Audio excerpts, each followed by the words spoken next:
Vijayawada Indrakeeladri ghat road లో జరిగిన భారీ చోరీకి సంబంధించిన బ్రేకింగ్ న్యూస్ ఇది. దేవాలయానికి వెళ్ళొచ్చేలోగా కారులో దొంగతనం జరిగింది. 272 గ్రాముల బంగారం ఎత్తుకెళ్లారంటూ బాధితులు లబోదిబోమంటున్నారు. హైదరాబాద్ నుంచి వచ్చిన ఆచంట దుర్గారావు కుటుంబం నకిలీ తాళంతో డోర్లు ఓపెన్ చేసి బంగారు ఆభరణాల్ని దోపిడీ చేశారు.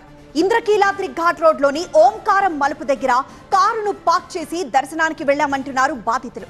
నివేదన సమయంలో కావడంతో అమ్మవారి దర్శనానికి 2 గంటల సమయం పట్టిందని, దర్శనం చేసుకొని వచ్చేలోగా బంగారం చోరీ జరిగిందని అంటున్నారు. పోలీసులకు ఫిర్యాదు చేయడంతో 1 టౌన్ లో కేసు నమోదు చేసి క్లూస్ టీమ్ తో దర్యాప్తు చేస్తున్నారు.